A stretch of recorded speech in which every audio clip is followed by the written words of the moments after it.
नमस्कार बच्चों, मैं नीता रानी आज आपको संधि में व्यंजन संधि समझाऊंगी। कल मैंने आपको स्वर संधि के बारे में बताया था। उम्मीद है कि आपको समझ आ रहा होगा। दरअसल बच्चों क्या है, ऐसे अचानक एकदम करेंगे तो समझ नहीं आएगा, लेकिन जब आप रोज प्रैक्टिस करेंगे तो वो धीरे धीरे आपको समझ आनी शुरू हो जाएगी और आपको वो सरल लगने लगेगी। संधि वो चीज़ है, अगर हम ध्यान से समझेंगे, रटेंगे नहीं, तो वो ज़्यादा अच्छी समझ आएगी। अगर रटने की कोशिश करेंगे तो समझ नहीं आएगी। चलिए अच्छा, अब मैं आपको बताती हूँ व्यंजन संधि। व्यंजन संधि को हल संधि भी कहते हैं। परिभाषा है इसका, देखिए आपको नोट नहीं करनी है। नोट करने के लिए PDF भेजूंगी, उसमें से आपको लिखनी है। ये मैं समझा रही हूँ, समझने के लिए है।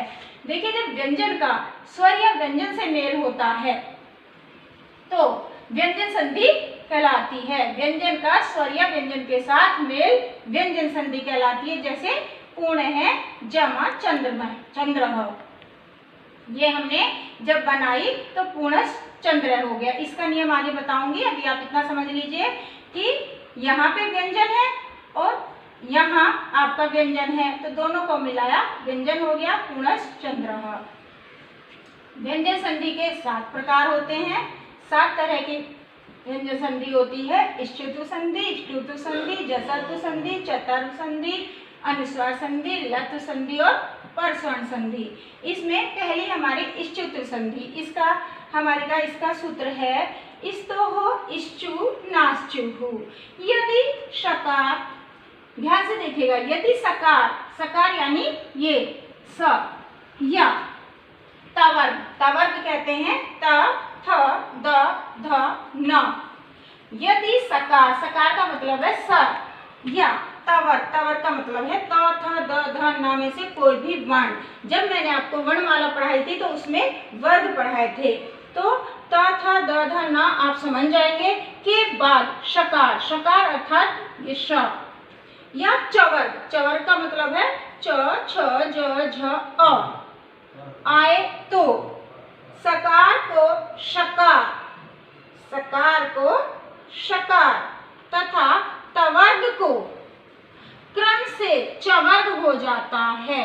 क्रम से इसलिए कहा जैसे त, थ, द, न, तो इस त की जगह च होगा, थ की जगह छ होगा, द की जगह ज होगा, ध की जगह झ होगा, न की जगह अ होगा। इसका मतलब है कि क्रम से हो जाना है। सीधे सीधे देखिए, हमने कहा यदि सकार या तवर्ग के बाद, मतलब प्लस से इधर तो वो हमारा सकार या तवर्ग आप जान गए, सकार भी आप जान गए, और इधर क्या हो, इधर शकार या चवर्ग, शकार भी आप जानते हैं और चवर्ग भी आप जानते हैं।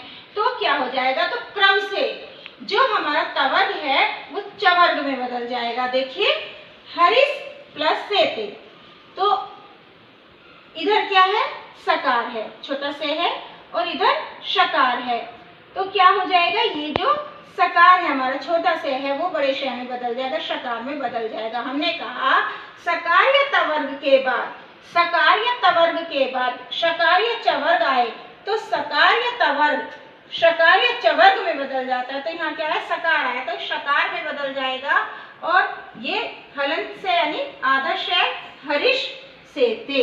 दूसरा देखिए सत प्लस चरितम। अब देखिए तवर्ग आया, तो तवर्ग क्रम से चवर्ग में बदल जाएगा। तवर्ग का पहला आया है ते, तो क्रम से चवर्ग में बदल जाएगा। चवर्ग का पहला क्या है, चे, तो आधा चे में बदल जाएगा, तो स त की जगह हो जाएगा आधा चे, और चरितम ऐसे कैसे सच्चरितम। देखिए सन प्लस शंभु। अब आया है ने। अब ने हम देखते हैं तवर्ग में है या नहीं, ये तवर्ग में न है, तो न को क्या हो जाएगा, चवर्ग में बदल जाएगा, क्रम से बदलेगा। इसलिए ये है तवर्ग का 5वां वर्ण, तो चवर्ग के 5वें वर्ण में बदल जाएगा, अ में बदल जाएगा। तो जब ये अ हो गया तो शंभु, सन शंभु से न से अ बदला, ये हो गया शंभु। दूसरी ष्टुतु संधि। ष्टुतु संधि का सूत्र है ष्टु नाष्टु। यदि सकार यानी स या तवर्ग आप समझ गए होंगे, त, थ, द, ध, न के बाद शकार यानी मूर्धन्य से, या तवर्ग आए, तवर्ग आप समझ गए, ट, थ, द, ध, न आए तो सकार को शकार तथा पहले जैसे ही है, पहले सकार को शकार हो रहा था और तवर्ग को चवर्ग हो रहा था। अब सकार को क्या हो रहा है, शकार, और तवर्ग को टवर्ग हो रहा है। होगा क्रम से, त है तो ट हो जाएगा, थ है तो ठ हो जाएगा, द है तो ड हो जाएगा, ध है तो ढ हो जाएगा, ड है तो ड़ हो जाएगा। देखिए उदाहरण रामस प्लस षष्ठ है, तो यहाँ शर्त पूरी हो रही है, सकार है तो सकार को, और दूसरी तरफ क्या है, शकार है तो व्यंजन है, तो इस सकार को शकार हो जाएगा। इस हलन से हलन मूर्धन्य ष हो गया, तो रामस श्रेष्ठ, जब जोड़ के लिखेंगे रामस श्रेष्ठ हो। तत् प्लस टीका, त हमने कहा है कि तवर्ग को क्या हो जाएगा, टवर्ग, तो यहाँ त है तो ट हो जाएगा, ये त इस ट में बदल जाएगा, जब जोड़ के लिखेंगे तो तट टीका।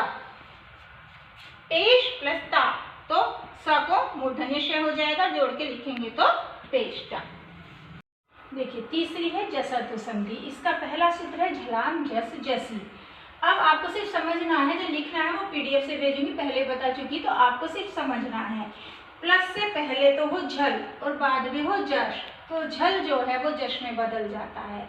अब आप कहेंगे झल क्या है, झल का मतलब है अंतस्थ, अंतस्थ में कौन कौन से होते हैं, य र ल भ, शल श श स ह, और अनुनासिक र अ न न म, ये सब मिला के होता हमारा झल। तो झल इन सबको छोड़कर, जितने झल में आ रहे हैं इन सबको छोड़कर, किस किस को छोड़कर, झल के अंतर्गत क्या गया, य र ल व, श श श ह, और न और म, इनके अतिरिक्त यदि कोई भी व्यंजन हो तो वो जस में बदल जाएगा।